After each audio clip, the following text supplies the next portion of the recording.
This is Marketing Jam, a podcast featuring the brightest minds in Canadian marketing. So why don't we start off, tell us your name, the role you play, and the company that you're with. Okay, so hi, my name is Victoria. I am what I dub myself as a content creator, digital content creator. My company would be myself, which is my blog. So I run a lifestyle blog out of Toronto. It's called the Listt, and I cover topics under the umbrella of like fashion, lifestyle, travel, food, and some beauty here and there. And then along the side of that, I also do a lot of content production for brands as well too, for their own platforms. And I do quite a bit of like digital media consulting as well. Awesome. So tell me, as a content creator, are you Android or iOS? Oh, that's hard. Honestly, like I use two different phones on the go. To be very transparent, Instagram performs the best on an iPhone. I've used a variety of Androids before, and there's always some sort of like small glitch to it, regardless of like how good the tech is. So like just because it's my livelihood and every day, I have to have an iPhone in order to be able to post effectively. But I do love the Androids for their camera capabilities. Like I use a Huawei pretty often for the Leica camera on the back. And I love it. So I'm a dual phone user, not because it's personal business, but mainly just because it's all business. I'd love to hear, what are some apps that you are loving right now, and what are some apps that you can't live without? So wait, so both of them I love? Ones that you love and ones that you just can't live without. Obviously Instagram. That's like my everyday. I'm pretty sure I spend at least 50% of my time on Instagram as well too. Have you ever tracked it? You ever used the Moment app to track No, I'm too scared. I'm really too scared. It's like when I track my sleep patterns on my iPhone, and it tells me you're only sleeping like 3 hours a night. I'm like, I don't want to know that. I like subconsciously know, but I don't want somebody to tell me that. You want to live in sobering reality. You'd rather live in. Exactly. No, I'm happier that way. Instagram, absolutely love. Facebook pages as well too. It really helps me manage my my business page on Facebook, and I can really check my analytics on that. What else? I'm always on Gmail, so I can't live without it. And then Google Maps, because I can't for the life of me tell directions. Ask my fiance. I'm always telling him to turn left, and even the maps tell me that I'm turning right. So like somebody needs to be talking for me. So. And are you a local guide and contributing on Google Maps? Sometimes when they ask me to rate it 5 stars, how good is a location? Like if I like it, I'll rate it 5 stars. But I actually like contributing to, what's that other? Waze? Yes, Waze. I love Waze. Waze is amazing. Because it's fun. It's comical, right? You collect candy as you're driving. And I get to see people as they come by. What is it when you like beep them or honk them or something? It's just interactive. It's fun. Somewhat inappropriate, but you can still do. It's kind of like the new poking. Exactly. It's awesome. And other apps that you're loving these days? Oh, this is hard because like honestly, because I spend so much time on Instagram already as is, like I don't spend a lot of time on my phone if I don't have to. Are you on Snapchat? Sometimes here and there, I found that like I just gravitate more to Instagram because I've already posted onto there. I've created such a massive audience, and the audience on Instagram versus Snapchat, it's completely different. I found that my Snapchat audience is much younger, and it's difficult for me to kind of relate my everyday life to them just because I'm doing different things that they necessarily won't be doing at their age. So Instagram has just been like performing phenomenally for me. That's kind of what Snapchat and great fell to data the that you get wayside. for your sponsors. Exactly, And what about using Canva or iMovie or YouTube Capture? Okay, so I haven't used any of those just yet. I've actually just discovered Canva like literally 2 days ago. And some of my friends were using it. I'm like, what is this app? And she like told me what it was. But in terms of like editing content on my phone, I really love to use this app called InShot. It's great for videos, photos. You can create like different images overlaid on top of each other. You can have videos with an image in like one photo together at the same time. It's phenomenal. It supports really well for Instagram stories, which is what I loved. And I discovered that from my friend. You can like doodle, add stickers and everything. It's great. So that's kind of like my go-to phone editing app. But otherwise, I don't really edit a lot on my phone. Everything else is on my computer. So tell me, we are at DX3. Of course, you were invited. You are a famed guest here. Oh, thanks. We're looking at 2018. What are some of the trends that you're seeing from your perspective, and maybe some of the things that you're hearing here at DX3? So some big trends, obviously influencer marketing is going to continue to grow. Would you call yourself an influencer? I don't like the term influencer. I much prefer the term creator because like the influence comes along with just like what I do naturally. I don't like to tout that I have an influence. Yeah. It'd be like if I was a celebrity and introduce myself, I'll say, hey, I'm a celebrity, nice to meet you. Yeah. You say you're an actor, or you produce it's acting for films. Exactly. Yeah. It's just what your trade is. Yeah. So influence just comes as like a wayside with it. Yeah. I much prefer the term creator.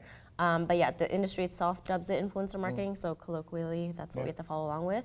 I see that growing a lot more this year. I've seen a lot of brands mature along with that as well too, and a lot of them are realizing the benefits that they have out of a long-term relationship or ambassadorship. Yeah. So many brands I've seen start to gravitate more towards like a really strong relationship with top like 5 or 10 core individuals throughout the whole year, and then have a lot of individual campaigns peppered out through the rest of the year as one-offs with like smaller influencers. So like a deeper relationship that's more committed. More meaningful. Yeah. Tells a deeper layered story. Partnership versus one-off Exactly. transactions. Okay. And are you in any of those deep, meaningful, I am. committed relationships? It sounds like I'm dating a brand, seriously. right?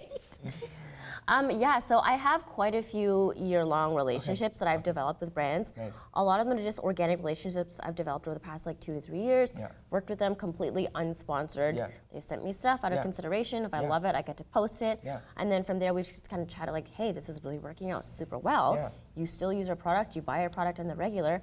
Let's like work together and share this message on like a deeper level with your followers. I'm like, that's amazing. And like, that's what I love. I'm trying to stray away from like the one-offs just because I feel that my audience can kind of see through that sometimes. They're like, we know you got paid for that. You rarely ever talk about this brand. But like any other brand that I talk about organically all the time, they're like, tell me more. I want to know more about this. So it's how can I leverage those relationships with the brands to help convey a message. Yeah, okay. And so what does that look like? Like I know like it's not like you're like holding a package in every video shoot you do or everything where you're like holding the brand up and like talking about how great the brand is and kind of shoving it in front of all your viewers, right? Like it's not like you would do that in any way, right? Because that could be weird and awkward where you're always putting the brand in front of people. Way too awkward. And yeah. I don't know if I can take this seriously. So what does it look like for you? How do you usually integrate brands into your campaigns? I love to integrate brands as organically as I can. Honestly, even with a lot of my paid content, I try to stress with the brand, like, if you can make this as non-exclusive, obviously I'm not going to tag a competing brand. Yeah. If I'm going to promote you. But in everyday snapshot, like just take a look at the room across from us right now. Like how many different brands can you probably label as you're looking across? Yeah. You're never going to walk into one setting and only see one brand ever. Like that's just not organic, right? So a lot of these brands really understand that, and they're allowing me to really open up my creative liberties and tag, like if I'm wearing a jacket, like this is from Rudsack. I'm wearing this, so also let me tag, I don't know, like a hair product that I've used today, or my sunglasses, or like my nails, because that's not a competing brand to them. But to my audience, it's organic and it's more just a next level layer of brand awareness. So the brand is more evident to my followers as they see it continuously pop up, but it's not shoved in their face. Yeah, no, that makes sense. And super evident. Okay. When you look out at people who are doing a great job of that, like brands that have really done the integrated campaigns with content creators or influencers, who are some brands that we could be watching and looking out for? Some brands that have done a really good job at that, that's hard because there's so many brands that I see on a regular, everyday basis. I'd say a lot of clothing brands do a really good job at it just because they understand that nobody's ever really specifically wearing one brand on their whole body, top to head to toe, that's the phrase, every single day, and they understand that, so they really allow a lot of integration with it. I work very closely with Dynamite, a local Canadian brand out of Montreal, and they really work strongly with influencers. They just send packages whenever, and they allow you to like decide if you want to promote their products or not. If you don't, that's fine. It's cool. They're not gonna say like, hey, we're never sending you a product ever again, but like we'll send you something next month and see like maybe you like it, maybe you don't. And if you do like it, it's amazing. They don't expect product or content back from you. And then that's like one of the brands I'm working super closely with this year just because I love their stuff. I've grown up with it since high school. It's great for casual. It's great for like workwear formal. So Dynamite's a phenomenal example of like one of the brands I really love to work with. Another one as well too, it's an international one. It's a watch company, I don't know if you're familiar with it. It's called Clues. Okay. Not Blue's Clues. No, not Blue's Clues, like Clues, like C-L-U-S-E. Okay, cool. It's just like a watch brand that's extremely easy to work with. They send me watches. I take photos of it. People wear watches on the regular all the time, telling time, or like, are you really telling time? It's just an accessory now with your phone. But they're extremely flexible, and it's so organic how they allow me to work with them, and they're never really hyper stringent in how I produce my photos. They're like, that's beautiful. It's just an integration into the product, into the photo. So we love it, and I love that. The flexibility of working with them is what really, really helps. That's awesome. And I like brands that allow me to like really flex my creative liberties. Yeah. And speaking of which, how have you figured out a way to flex your creative liberties, but also figure out a way to monetize this or come into maybe a contractual relationship with some of these companies? Yeah, so I've kind of learned over the X amount of years that I've done this on Instagram and just on a blog as well too, is that the audience in Instagram really likes a candid, organic snapshot of your everyday moment. They don't like that.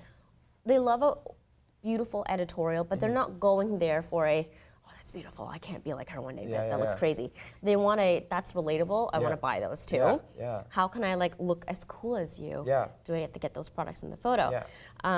So for me, it's all about telling a story in a picture. Am I going out and getting pizza with my friends? Am I having like a movie and popcorn night with my girls and we're just like sitting there eating Orville Redenbacher on the floor on a big screen? So for me, it's really important that the brands understand that I can't just have a close-up of one specific product and just like zoom in on it, because it's not a magazine spread. Otherwise, people will go and buy magazines, and everyone's on digital now. They want to see like, how can I be like you? What lifestyle are you living? So when the brands understand that and they allow us to really flex our creative liberties, that's when they're like, okay, we know you get your audience. How can we jump on that, and how can we insert ourselves into your content that you're already producing on the regular? It's just adding one extra thing into it. And then how have you figured out like the contracts or monetizing it or charging for this to make a living? It's really hard. A lot of the financial component to it is kind of taboo. People don't talk about it, and which we're going to talk about it right now, which is great. I'm more than happy to talk about it. Like, I've luckily had some wonderful friends who've led me along the way and guided me as to how to charge my specific rates. And I've been always supportive of helping newcomers as well too to this, because it's very hard. Everybody started at nothing. You have to slowly grow up, and any help that you can get is better. I always tell people that it's not a competition amongst ourselves, because if we do that, then we're setting it up for the brands to take advantage of us.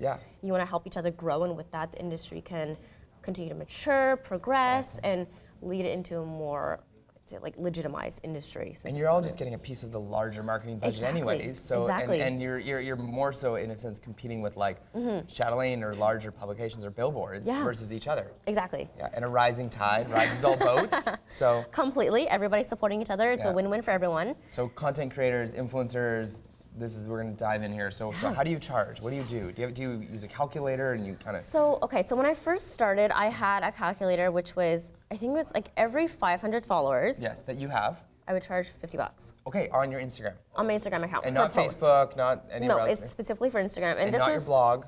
Not my blog. Those are every platform I think has like a different kind of metric. Monetization. Monetization metric. So 500 followers, $50.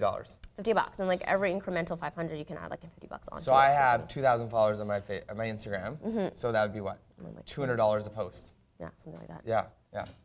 Yeah, something like that. And do you charge per post? Or what if you go live now? Because what about the whole live thing? Or a story? What's a story worth? So there's three different... completely different things. So lives, I've done that on my own as well too. A live takes a lot more energy than you think if you're running it by yourself. If it's just you talking to the camera, answering questions, you have to continuously talk. You don't want that awkward silent lull. So it takes a lot of energy. And if you're on for a full hour, I've done it before. At the end, I'm like parched. I've drank 2 full bottles of water. I feel like I just worked out for 3 hours straight. Takes a lot out of you. What kind of water are you drinking? PayPal water, of course. So with lives, I've kind of broken it down to manageable chunks. Like every 15 minutes, I'm going to charge X amount. I haven't been approached by a lot of brands yet to really do lives. I don't think that's a really big mainstream thing just as of yet, because a lot of brands still like to have the control over the content, and when it's live, they can't script what you're going to say. They can't know beforehand exactly what kind of content are you going to cover. So I think that's still kind of like a scary topic to brands. So I haven't personally been approached for that yet, but I've kind of broken it down on my end that for per 15 minutes, like that's going to be what the metric of chunk of time is going to be. I haven't really allotted like a fee to it just quite yet, because I haven't really done that, so I have no experience to determine like what I want to charge. From what I've spoken to, a lot of my other friends haven't really been approached for lives either, so it's kind of uncharted territories. Still a lot of room to be made for progress there. For stories though, Right now, when I first started charging, stories didn't exist quite just yet. It's like a new thing. Yeah. So I just like attach some random number to it. Okay. And usually how I go is that if a brand says yes to it, then okay, that's a good sign. Yeah. I can charge a little bit more next time until like I start to challenge the brands and they start to get like, okay, like this is getting a little testy. Like, do you have a lower budget here? Can we like fill around with this? But stories are a little bit easier because now you can save them, send them off the brands. They can give you feedback. And tell there's you like metrics on the stories? There's metrics in the stories. You can attach. I have the swipe up function as well too, where you can like link out to a URL. Yes. You can tap and tag a brand's page to it, and they love that. What did you call that function? The swipe up function. Yes, of course. Yeah, the swipe up the link out function, and that's great because if you're working with a brand to promote a specific product, you can like swipe it up and lead straight to that product. Perfect. That's great. And then do you get the metrics on how many people swiped up and give that to the brand? You get all of that. And do you provide them with like a report, like a PDF at the end of the transaction? I do, just because I know that I've worked on the brand side as well too. Like there's always an ROI attached to everything. So you can't just be like, hey, we're gonna pay you like, I don't know, $500 to do 4 stories. And be like, hey, hopefully it worked. Because they don't see the views. They can see the likes and the comments, but they can't see a view in a story. But so you can share them the views and share it anyways. I know on my end, like I'm doing a service for myself. I look professional if I'm doing that. You always have to have some sort of wrap-up report anyways in a professional setting. So like when I do it for myself, set an example for other creators as well too. Do you try to get like coupon codes or like a unique URL so you could track the link backs? I love the unique URLs just for myself because it kind of shows me how my audience is interacting with my content, how many of them actually care to swipe up and link out to it. When it comes to coupon codes, I try not to overly inundate that on my account just because I know like so many other individuals are already probably collaborating with those brands. And it's difficult to track a specific coupon code versus a swipe up because a swipe up, it directly leads you up from there even though the sale may not be completely attributed back. Someone's going to forget that code in 24 hours. They're going to Google somebody else's code and even though the intent was because they saw yours, you don't get attributed that sale. So I find that that's not the best metric for me to report back to a brand as to how I performed. So I sway away from that unless it's for a high value product or service that people would actually benefit from. Otherwise, if it's like $15 t-shirt with 15% off, you're not really incentivized to buy that. You're like, it's just tax, I can pay that. But 50% off or 80% 50% off like a full hair service or like a full body wax, if that's what you want to go for, that's worth it to someone. So it depends on the relationship and the value of the product that I'm offering a coupon code for. Cool. Yeah. So maybe tell me, if you're comfortable with this, telling me a brand that you loved working with that just got working with a content creator. Okay, so Dynamite again. They are phenomenal. They've had my back. They let me really lead all of my content. They never really give me any sort of feedback beyond the terms of like what I had to use the hero product for in the photo. If I had to feature a specific jacket or pair of pants, they've been great with that. Messaging just gives me the keywords. I don't have to script anything out too much, so it's extremely easy to work with. And I always feel like I'm a partner in that relationship, not just somebody executing a contract. So they really respect my views, my experience in the industry as well too, and they really understand that what I'm trying to do is to help them, and at the same time, they help me to give me the responsibility of creating a photo that's going to engage well with my followers. Cool. What do you think about what's going on in the United States with the laws that are now in place where you have to say this is sponsored content, and I know it's not in Canada yet, but it's in the States right now with the FCC. And I know in Canada there's folks who do it, for the purpose of just being friendly or nice or transparent. Like, mainstream publications are calling it sponsored content or partnership content or advertorial or this, article brought to you by. What are your thoughts on the kind of the ethical standards or just on the transparency standards of a content creator in Canada? In Canada, because we're different than them. Very, very different, and we're very different from like the UK as well too. Their laws are even more stringent than the US, from what I've seen.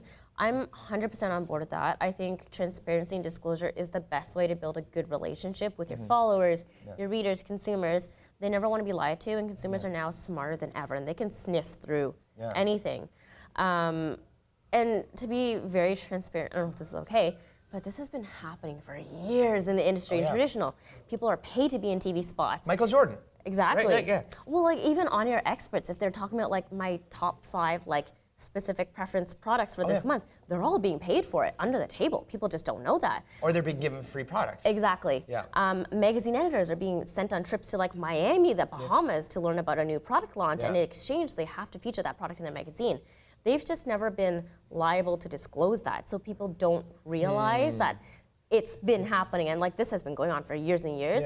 I think that now that influencers have the responsibility to disclose that. It's very eye-opening to consumer, and they're now starting to question everything, not just us. We just have the opportunity to highlight that this is a standard practice across the industry, and that being somebody who discloses, you're at the forefront of being honest. And I think that's completely okay and on board with it. I think there's like different levels of like how you disclose. If you're getting a product that you're not guaranteed that you have to post about it, and you like just love it on your own, then you disclose, like that's different than being paid to write like a positive review. That's very, very different. But I'm 100% on board with the disclosure. Cool. Last night, a guy by the name of Mike Morrison has Mike's Bloggity Blog out of Calgary, and he bought himself a Google Pixel book, right? And he was just really excited about it because he fully transferred from the iPhone environment, Apple environment, over to the Google environment. So we got a Pixel, but as he's writing about it and Instagram storying about it and posting about it, every time he's like, Dory, this is not paid for by Google. I actually just bought it because I'm really excited about it. So do you see that on the flip side where people have to actually say, no, I actually paid for this? Yeah, sometimes I've had that situation. So Halo Top is an ice cream brand that just launched in Canada. I think they're really prevalent in the US. It's like low cal, low sugar, everything. So people are going crazy for it. They sent me some product just to test out in celebration for it. I loved it. I raved it. I wasn't expecting my audience to love it as much as I thought they would. And my DMs on Instagram just filled up being like, which flavors did you like? Tell us about this, tell us about that. So I'm like, okay, this is a good opportunity for me to create content and get more people to come back and engage with me. And you weren't paid? I was not paid. You were sent in the mail? I was not asked in ice packs, right? Yeah, giant ice pack box. Okay, good. Don't worry, it was still good when it arrived. Okay. So yeah, I was like, you know what, this is a good opportunity for me to get a closer relationship with my followers. Why not review each and every single pint as I'm eating it? People want to know anyways, start reviewing it. And then somebody asked me like, did you get sponsored to do this? I'm like, 100% no. If you know me, ice cream is like one of my favorite foods behind sushi. So I will talk about it whenever I can. And the brand knew you. They picked the right content creator to send it to. I don't explicitly say I love ice cream, but like I just love ice cream. And then people loved it. They're like, oh my God, I felt the same way. Like the birthday cake one tasted like the vanilla Dunkaroos, or like I wasn't too fond of like the oats one, of like the little oats bits inside of it, and people just really jumped on the bandwagon. It surprised me how engaged they were.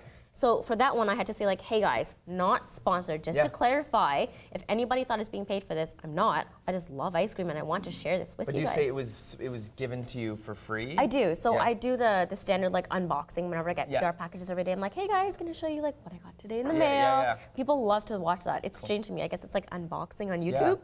And then from there, that's like my disclosure saying I didn't pay for this. I was gifted it. And then any opinions after that, like it's 100% my honest opinion. I'm not being paid for any of this stuff right now. And the brands know, because I don't always talk 100% positively about it. Like I chatted that I love the birthday cake flavor, I love the sea salt caramel, wasn't that fond of the oatmeal cookie. So they get a very toss-up opinion when it comes to me. Which is great, because they, you know, that's the best type of, they know it's authentic and you're being, being true to yourself. You're not gonna love 100% of everything that one brand provides, right? So tell me when you're invited to an event. So a PR person reaches out, come to this event, do you start charging for event appearances at this point? Or how do you monetize that? Okay, so event appearances are very tricky. I know in the US that's a very popular thing. It is taking time out of your day. But I would say that a lot of smaller influencers, creators, bloggers, YouTubers, whatever you are nowadays, they like to attend events as a networking method. It's a great way to meet the PR reps, to meet the brand reps and develop that relationship with them so you can chat opportunities afterwards. To take it to the next level. Exactly, because you never know those people, and then like an in-face relationship is so much better than something through phone or email. 100%. And then a lot of the bigger girls are like, okay, I know all these people, I don't need to go out to there. I can stay at home, they're gonna send me the product anyways, I'm gonna get it as a mailer, I don't have to go, that's a different story. And like it makes sense, you're busy creating campaigns, you don't have the accessibility of every single day, you're attending to like 100 events that go. But sometimes brands like really need to fill numbers to show their client that people are interested, they wanna come. So brands, sometimes in Canada, will reach out to them and be like, hey, if I pay you X amount, will you attend? And maybe do X amount of snaps or this many stories. And, exactly. If I'm there, then you start charging. Then I start charging. If I am physically required to do work while I'm there, then I charge. Otherwise, if I'm attending out of like my own consideration, it's like accepting a PR package. I want to share it, then I can share it. I'm not going to charge for it. Do you ever not accept it and ship it back, or just? I've never shipped it back, but I've actually emailed a brand before to let them know like, hey, this is not a good fit for me. I think that this would probably be better suited for somebody else who can actually use the product, just because I feel bad. I've worked on the PR side. I don't want to ship a product to somebody who's never going to use it. Do they ask for it back, or do they come pick it up? They're more than okay with it. They're just like, just take it to Value Village, or yeah. I mean, it's probably going to cost them more to cover the cost of shipping it back to them anyway. So like, just keep it, and then cool, we'll take you off of that list and then send it to somebody else. What's the best way you like to hear from a brand? Is it in your DMs, tweets? Is it an email? Is it a letter? Letters are cute. I recently got engaged. A couple of brands sent me letters and notes and gifts, and like, I love that. I thought that was so sweet, very personable.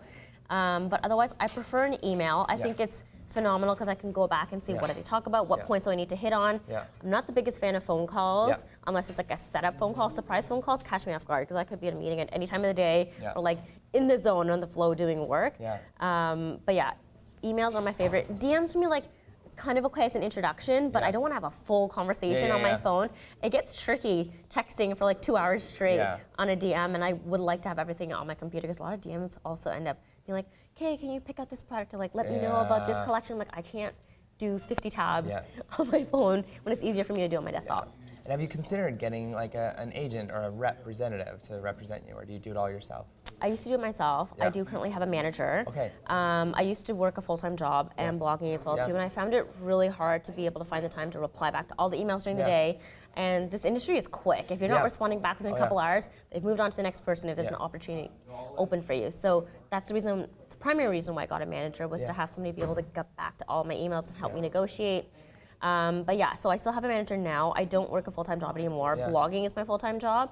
And I found that it's still great to have them there because they really help me to negotiate terms and contracts for me anyways. And then now I can focus and dedicate 100% of my time to creating content, which is what I love to do. At the core of it, that's what I've truly always wanted to do. And do you mind sharing who your manager is? Yeah, so I work closely with Dulcedo. They are a talent, I think they're a modeling agency based out of Montreal. But they also recently, within the past couple of years, branched out and started managing talent as well too. Awesome. And they're okay with you taking free stuff, doing free jobs, but also they'll manage the paid jobs for you. Yeah, 100%. A lot of the relationships that I've developed have been out of just taking free product. Barters almost. Exactly. It was like exchange of services. That's what they usually call it. Seeing if I love the product, if I love it, I can share it. And they're like, okay, we like the content, you love the brand, let's work together on another level. Awesome. Books that you recommend, or magazines, or blogs to follow? Okay, so I really like to follow Adweek. Adweek, yeah, no, great. Just because it keeps me up to date in the industry. Like, I love to chat fashion, beauty, travel all the time with my friends. So like, honestly, I need to be intellectually stimulated. Other things, like I want to keep up to date in the industry just to see like, how is it moving forward? How do I have to adapt with it? So I love reading Adweek articles. Adweek's your jam. Adweek's my jam. Books, I haven't started reading it, but I really want to get into the subtle art of not giving a fuck. I've heard a lot about it, and I think it's phenomenal. So I'm trying to get my hands on it. Magazines, I don't really read a lot of magazines, but I love listening to NPR's How I Built This, How I Made This by Guy Raz. Love it. It's amazing, extremely inspirational, just to like learn all about one individual and what got them from start to finish, because some of them were like rags to riches stories, and some of them were just like, I studied and got my way into there, and it was like a fluke. So it's just inspirational for me. That's your podcast jam. Yeah, that's my podcast jam. Yeah, sweet. And Marketing Jam, you're going to be on it soon enough, so you can listen to other I can listen to that afterwards. Canadian types. Yep, that's very awesome. interesting. Anything else you want to leave with people? Any last words of wisdom or advice? Or yeah, I would say that for content creators, know your worth. That's so important to me. I think we work in an industry where a lot of creatives are undervalued, and we always get given this like, let's collaborate in exchange for exposure. And to me, it's like you're taking time out of your day to do something that somebody saw a worth in it. They're taking advantage of you.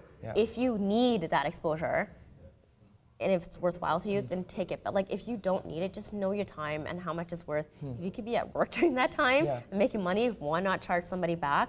And then for brands that are just starting out into the influencer industry as well too, I'd say really listen to the influencers. They've been doing this organically for like 5-10 years now already, and they know their audience truly. Working in traditional format versus online social media is very, very different how you communicate with your audience, and they know exactly what you have to target and hit it. So if they're giving you feedback as to why campaign may not execute its fullest, I say listen to them. And then work together in a relationship. Don't just try to take control over the situation. A couple years ago, I heard from a Torontan named Corey Vidal, who's a YouTuber, and his philosophy, which you guys are on the same page, is hey, if you look at influencer, maybe forget about their following, because it could be fake, and you can't guarantee how many people are going to see it, right? Because the new algorithms, especially with Instagram and Facebook. Yep. And you don't know about their blog, you aren't given their analytics access. So his thoughts were, okay, look at them like a videographer and a photographer and a writer, and pay them what you'd pay them, and consider their followership gravy and bonus. Yeah, it's so a at plus. the very least, pay them to be a photographer at your event or a photographer of your product. 100%. Which I think is a really healthy way to look at it. Yeah. Because then if you get, 30,000 views on your product because of their That's great. channel, great, but you also got incredible content that you can regram Yes. or repost or repurpose. A lot of the brands I've seen actually use creators' content back on their websites as promotional marketing material as well too. You can license that stuff. You're working with somebody who's going to give you beautiful content. Yeah. Like you said, it's a bonus that they have a following that you're getting exposed to as well. So it's a win-win. And look at Apple's new campaign for the iPhone 10 is all about people who have just did portraits on the new 10, which I think is brilliant because it tells the story that look how great our 10 is. Yeah. So, are you on a 10 right now? No. Are you lusting after the 10? I don't know. Like, I feel like after I heard that it's being discontinued, I was like, It's being discontinued. That's what somebody told me, because sales weren't doing well in China, so like we're going to discontinue it. I think China's supposed to be their metric for whether or not a phone is performing. Wow. So my phone just died last week. Okay. And I just paid off my credit card the day before that. Yeah. So I had to go and buy a new phone. I got the A+.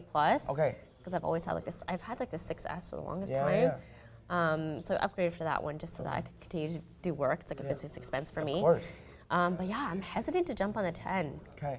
But we'll see. We'll see. Okay. Maybe they'll like revamp it down the road. Okay, and speaking of your blog, would you call it a blog? Or, yeah. Okay. It's a blog. So what are you lusting after right now? What am I lusting after? Yeah. Travel. I just want to travel a lot more. Okay. Now that I've kind of like left my full-time job, not that I like it was my crux Yeah, holding yeah, me back. yeah. I loved it. It's just opened up my timeline to be more flexible. I can work around myself, so I can work remotely. That's the best thing about influencer marketing. Yeah. I can work wherever as long as I have a good internet connection. And come to Whistler, maybe? Maybe. Yeah, yeah. I'm not the biggest snow fan. I grew up in Ottawa, so like being dumped with 2 meters of snow every winter, I'm like, I'm gonna leave that whenever I can. Awesome. But yeah. And other influencers that you love and follow? My best friend actually is a phenomenal content creator, Mel. Her Instagram is Mel Huang, if you want to check her out. Okay. She's great. She's so inspiring.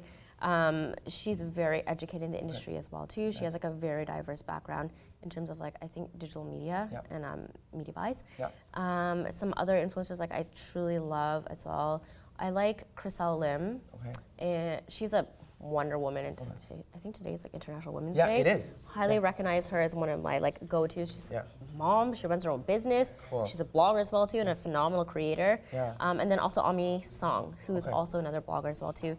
She speaks very forward about all of her opinions. She's not afraid to like share her views on life. Yeah. And she also is a strong supporter of other women as well too. So I really admire her and look up to her. That's awesome. And she's like a style icon to me. Okay. Yeah. And for the sake of full disclosure, PayPal did not pay for this. They just gave me this water bottle before I came on. Stay hydrated. These shoes are from Aldo. I bought them. These socks are from Stance. I bought them online. These pants are from H&M. Bought them in the store. Perfect. Shirts from Indochino because I'm a small statured man, and they got it custom made. I paid for it. Okay. Cufflinks are from Cuff Daddy. I bought them on Amazon. Cool. So just for the sake of full disclosure, I'm just trying to practice. But Thanks. Yeah. I mean, I can't say that everything I purchased just because I get stuff all the time, but majority of what I'm wearing today I've actually purchased on my own. So. Yeah, because we do that. I still buy stuff. Yeah.